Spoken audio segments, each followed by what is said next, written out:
Please be advised there are occasional cuss words in these episodes, so now you know. Okay. So you have the sniffles? Yes, I have the sniffles. Why do you say it ironically or mockingly, mocking my use of the words? It's pretty condescending, Sniffles. don't you think? What would you like? Oh, do you have the sniffles? What would have been No, a more I'm fucking appropriate? ill. Are you sick? Are you feeling poorly? Yes. Okay, sorry.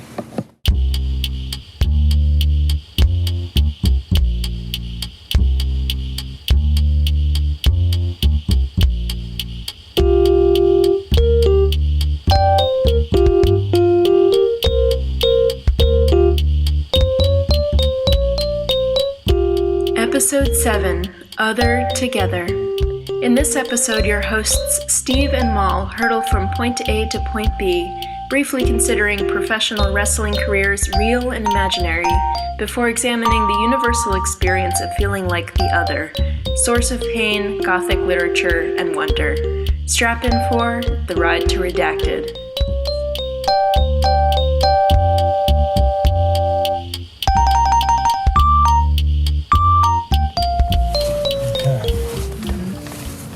We go. To redacted. Redacted word. Redacted word bound. Okay. Listeners. Friends. Friends. Enemies. Friends, enemies, Lovers. listeners. Lovers? Yeah. Okay. I didn't know we were including them. I mean, People that I've broken up with well, or that have broken up with me. You're all here and know that you are loved and held. and just know that the murderer is in this very room. It's in the building. You know, one thing I like the most about this series that we're putting together is that when we discover things on the way. I mean, it's pretty cool. Just objectively. Uh-huh. Yeah.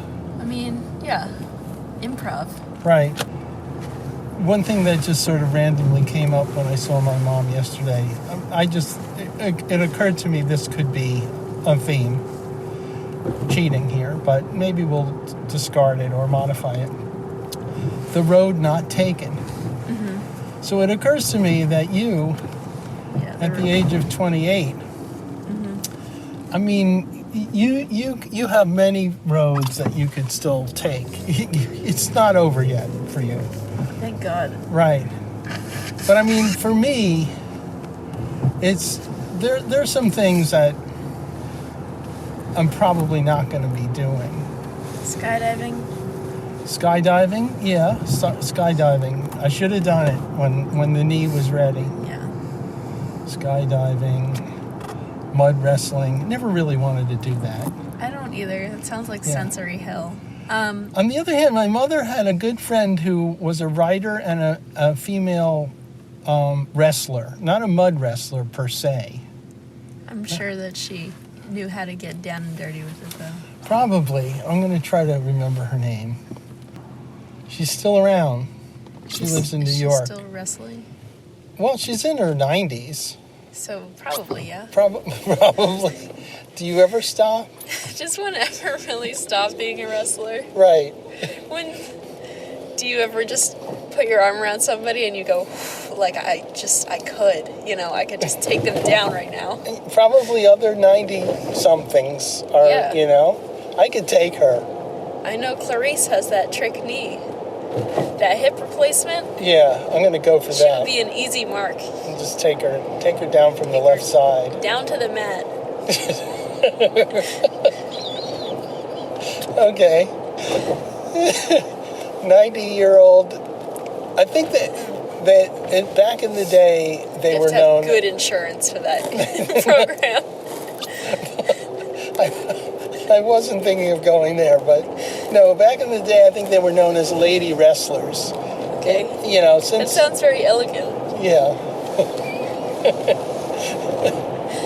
Or pretty homoerotic, I guess. Okay. All right. Don't laugh so hard when we're going onto the highway. Somebody please breathe for me.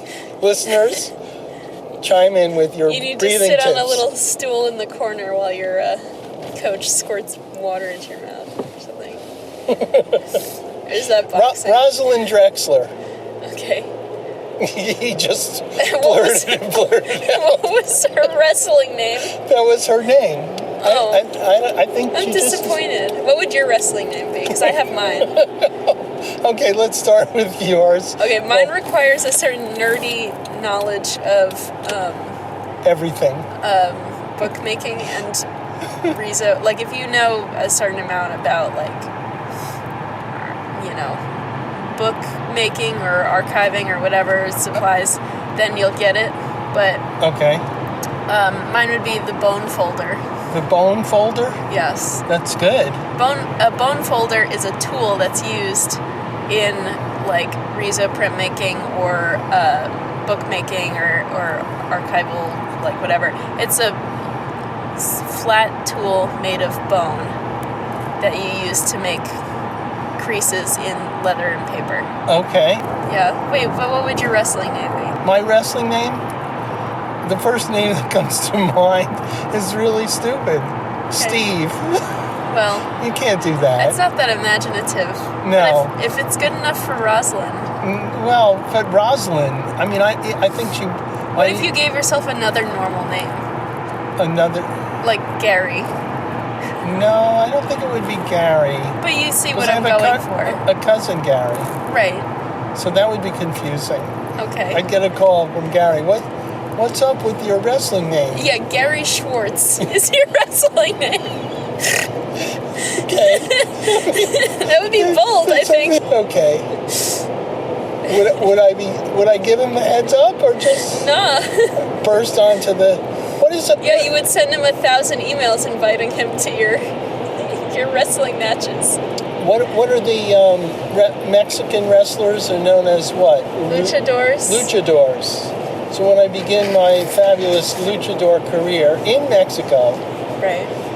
and then, I think that's the best place to start a luchador career, personally. yeah, probably, maybe the only place. I mean, do they have it in Norway? Luchadors in Norway. Yeah, but they're luchadors. With an umlaut. At least one umlaut. Yeah. Picturing a copy editor. It's or like a head editor-in-chief. It's like, this is pretty good. I think we'll take this entire piece as is. but- Except for this. Except for the umlaut. Okay.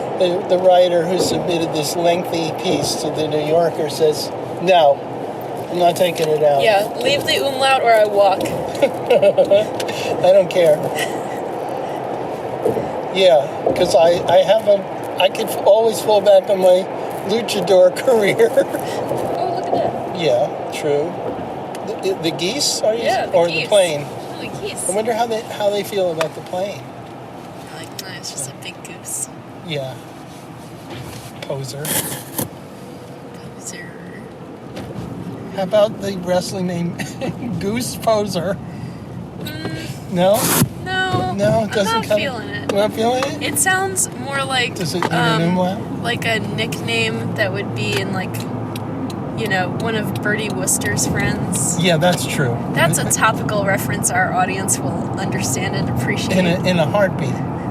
In a New York minute. minute divided by 60. A New York second. Exactly. Okay. Yeah. New York minute is long in this context. Okay. All right. Bertie Wooster. P.G. Woodhouse. P.G. Woodhouse. Did you know that there was a moment where P.G. Woodhouse, for all his lightheartedness, ended up being co-opted by the Nazis? He was sort of held under house arrest, if by house we mean couldn't leave the country.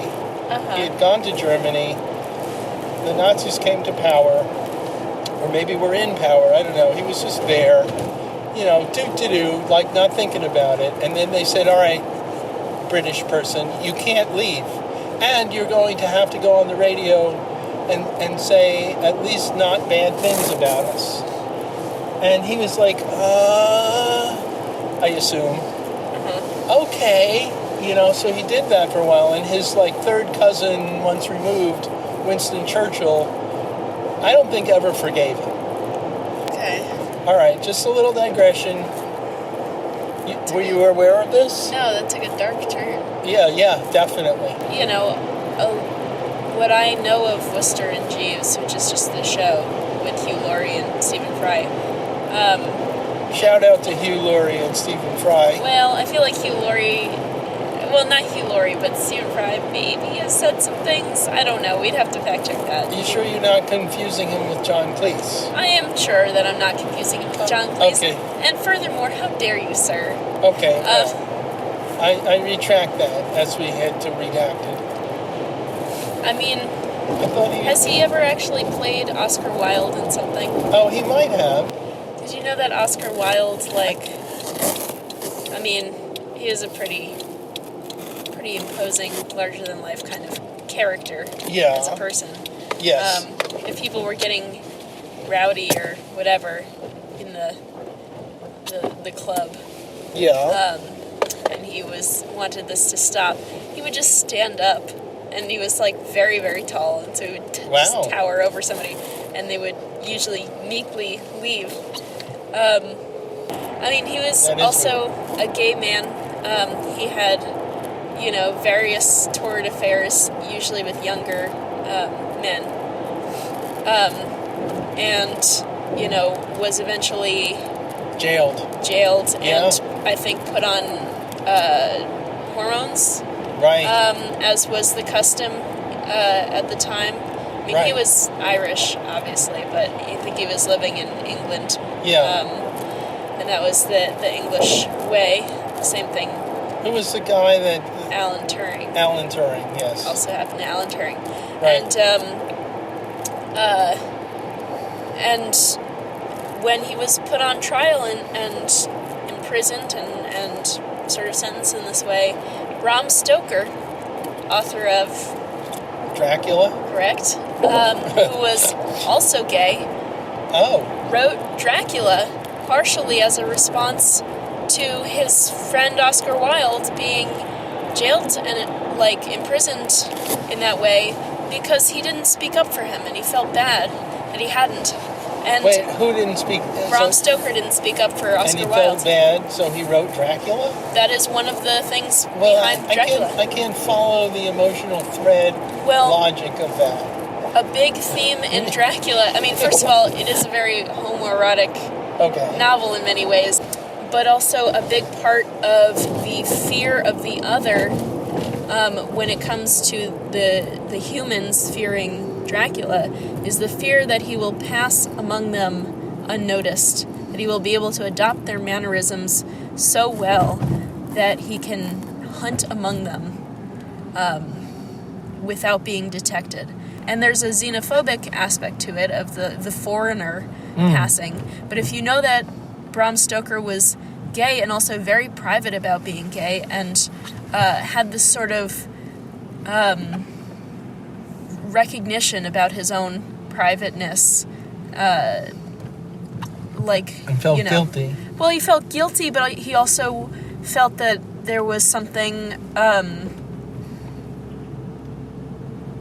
worth being expounded upon. I don't know exactly what I'm trying to say. There was the condition of being gay but privately led to all these other small branching neuroses that he was very deeply aware of and encoded into his writing. So he was working it out with the vampire stuff. Well, I think he was also just putting it out there in a way that the public would accept. Right. Because he didn't write these characters as gay.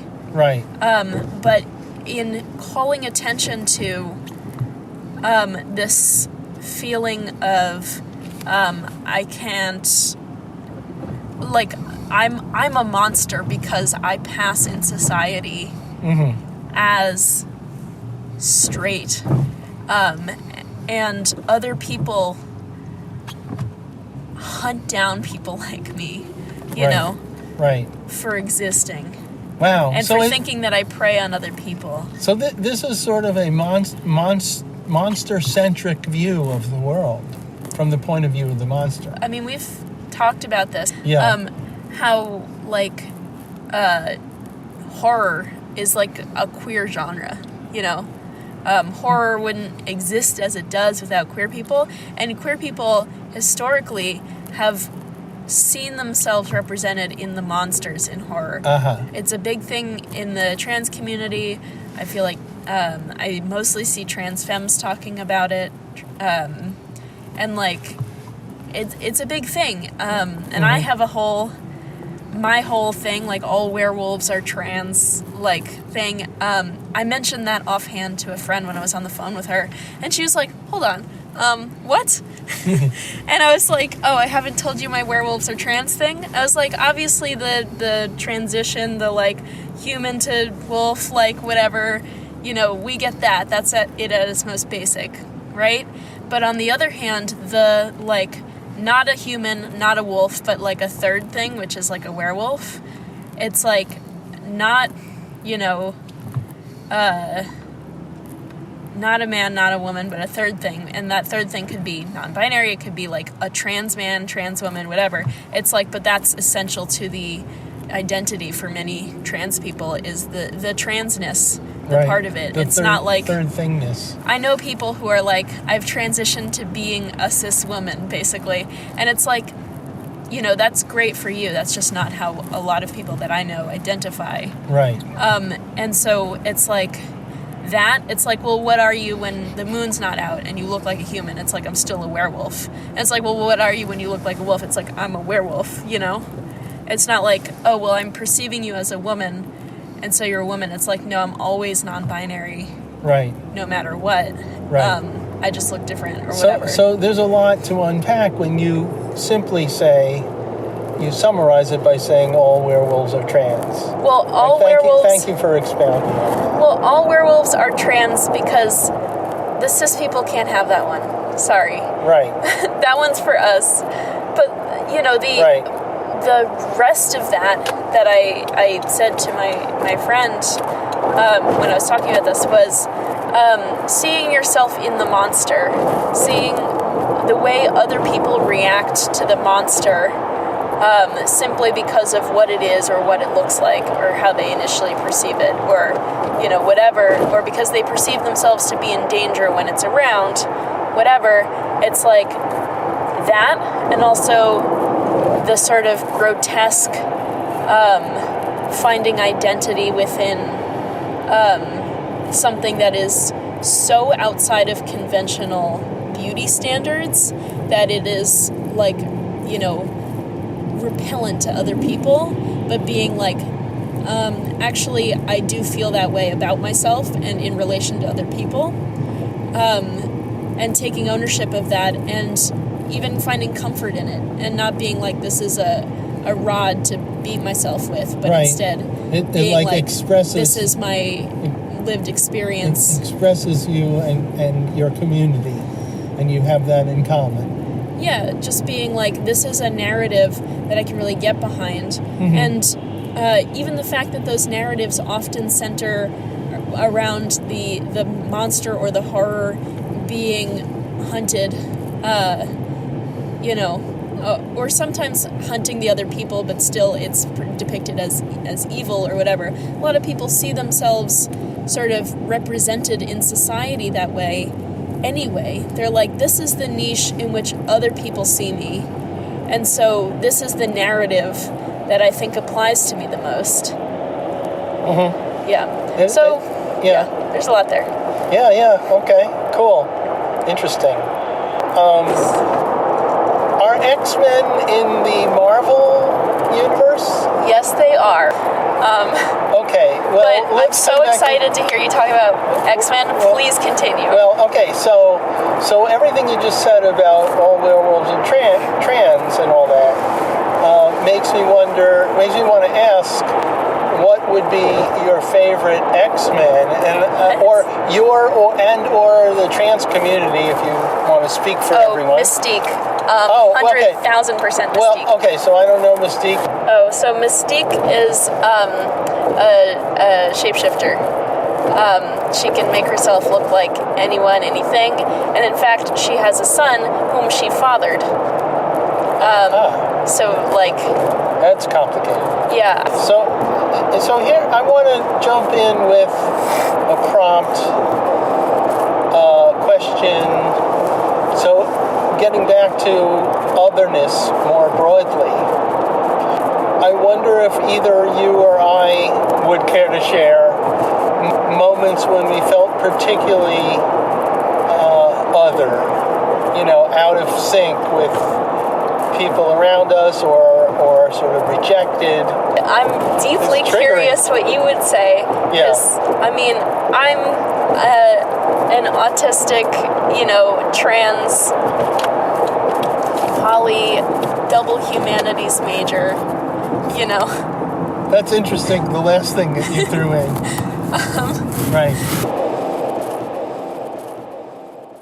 What othered you? You said there were jocks and nerds. Well, okay, all right. So, I mean, I think I immediately gravitate towards, I don't know if there was a specific incident. I'll try to think of one. But the definitely strong memories of a definite vibe when I was, kind of an adolescent, middle school as much as high school, maybe even more so than high school, of just feeling like the ugly duckling, just the freak. And it wasn't that I was affiliated definitely with any group or anything that was really on the outs with the mainstream, the strangers, whatever, queerness, but just feeling like a fish out of water, or an ugly duckling, or a little of both. A fish duckling, which, that's difficult when you're an adolescent. An ugly fish out of water. Yeah, exactly. There's a picture, actually, that I suppose I could put in the show notes of me on the probably 9th grade Benjamin Franklin Junior High School soccer team. And we're all up there in the bleachers, and it's the team photo. We have our little sort of modest uniforms. I mean, they were nothing to write home about. And I'm sitting there trying so desperately to look handsome that you could see in the photo that I managed to achieve the exact opposite. It's just like, I mean, I can see it. I don't know if anyone else. So all the other people are looking either gobsmacked and clueless, or happy and smiling, and it's like a photo. And Steve is like trying to lay down something impressive, probably to impress girls, which was not a thing that happened. And the look is just like, yeah, it just captures, when I look at it, it's like I remember how I was feeling. And I feel like bad for that kid. I feel like, dude, just, you know what? Just let it go. Just be you. Don't try. Mm-hmm. Anyway, so I think that kind of feeling of insecurity, body insecurity, and just personhood insecurity, you're not the superhero that you want to be. That feeling. Even though you are, because listeners, you are loved and what? Held, exactly. And right, but so that's the thing. I think that's, if not, it's pretty universal. I was surprised to find in somewhat later life, it's like, oh, I mean, I think even Timmy Marks, who was like, the golden boy. The it boy. Oh man, yeah, he was like manly, and the girls loved the shit out of that guy. Well, yeah. We've talked about, you and I have talked about this before. I mean, before I even realized that I was autistic, I was telling you and Mom, sometimes when I'm in a conversation with somebody, especially in like work, when I was at work in a work environment, I would feel like there was a barrier between me and them where I was not able to show them my authentic self. Right. You've mentioned that. Yes, and that was masking, I realized later. That was me trying to present to somebody whatever was, needed in the moment, not realizing that, first of all, that's not a normal feeling for people to have during a conversation. And second of all, that that meant that I was autistic. And I relate to your story of being like, I'm trying to present the thing that I think I should be right now, and I literally feel like it's impossible. And not only that, the harder I tried, the farther I got from my goal. Yes. The less normal you seem. It just feels like that photo to me is the distillation of my adolescent insecurity. So you felt that way a bit at work. Yeah. I mean, And I probably felt in that middle way. school. Oh my God. In school, there were periods where I had no friends, and I always knew I was the weird kid. I got called sensitive by teachers, which was bad teachering. By the way, Mrs. Bradshaw, I have not forgiven you for that. Why? Because you get labeled and everybody's like, oh. No, because I was sensitive. Oh, Why okay. the fuck would you say that to me? I mean, was it said in a complimentary way? Or? No. No. It was not. Yeah. My father used to say I was too sensitive. Yeah. But And the thing is, I'm not. It doesn't bother me now. no. It's like, oh man, that's okay. I can be sensitive. I mean, Yeah. lately I think that's probably. I don't know. Is that still true? Whatever. I'll work that out on my own. Work that out in post. Yeah. Whatever. Listeners, you don't need to hear me sit here wondering and not saying anything about am I too sensitive. It's a little narcissistic, first You of could all. just leave the recording on the drive home, and then Yeah. and there's moments where there's an amused breath of laughter or a sorrowful kind of or sigh. sobbing. Yeah. Okay. So we're getting very close to our destination today, Yeah. and I don't feel like we've quite nailed the deeper, pulling it all together. So feel free. Me? I think that we have. I think we definitely have. Okay. And And what have I missed then? Just remind me. I mean, I know. otherness in media and in our lives, and I don't know, I just enjoyed kind of ranting about X-Men a little bit. Okay. I like X-Men. All right then. I'm a fan now that Phoenix has converted me. Converted to X-Men. He's converted to X-Men. So the nice thing about all that is owning your otherness and not running Yeah. away from it, and finding others who you can share your otherness with. Yeah. Okay, so there is a thing that I wanted to say. Okay. So Phoenix and I have been watching Drag Race recently, which is a competition for drag queens, if you're not familiar. Okay. That was for you, not our listeners. I assume everybody else on the planet Oh, knows okay. what Drag Race is at this point. Okay. On the show, second to last episode before the finale, or the penultimate episode in each season, they will bring out photos of each of their remaining drag queens in the competition from when they were children, 4 years old or so. And they'll ask them, if you could talk to your 4-year-old self now, what would you say to little, and then they'll say their real government name.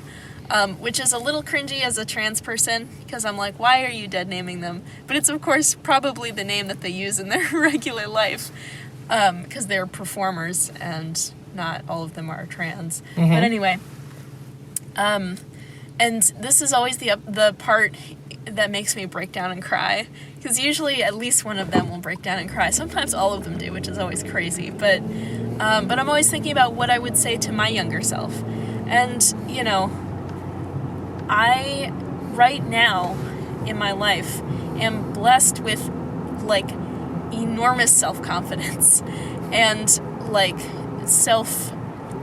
permanence of self, basically.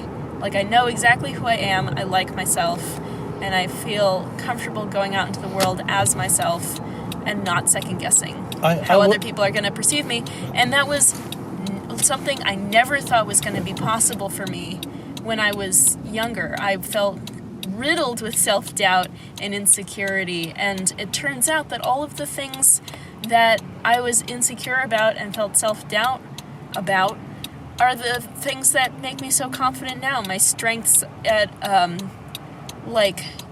socializing with people, my ability to internalize the nice things that people say about me and just not only know that that's how other people perceive me, but believe them about myself, that I'm, loved and held by the people in my life. I think that, I would tell myself all those things that make you really weird, those are the things that make you special, and you are gonna, all of those cheesy aphorisms that are like, you attract what you put out into the world, are completely true. It's like you're gonna make weird art that you're really proud of, and you're gonna attract a lot of weird people who love having you in their lives, and people enjoy having you around. And so if you literally just reach out and ask, they will say yes, or even if they don't say yes that time, they'll say yes next time. Rejection is not a big deal. Just put yourself out there, and all that cheesy stuff, it's real. And all of those things that made me so sensitive also make me a really great friend and make me a really great person who I really enjoy being in this world. And as somebody who was not sure they were going to live to be 18, that would have been major for me to hear. Wow. I gotta say, first of all, you did pull it all together now that we're here. Unbelievable. That was a Z-snap. Okay. Thank you for the Z-snap. Just as all zeros are potentially ones, your otherness is your strength. And that is awesome. And I'll say what I know my mother would say if and when she hears this, about your feeling confident, etc. That's wonderful. Yeah. So your sign off? We have to get out of here so this person can move. Sign off? Sorry, we'll be out of here in a second. Sign off? I love you. Get home safe. Thanks. You too. Bye. Bye. See ya.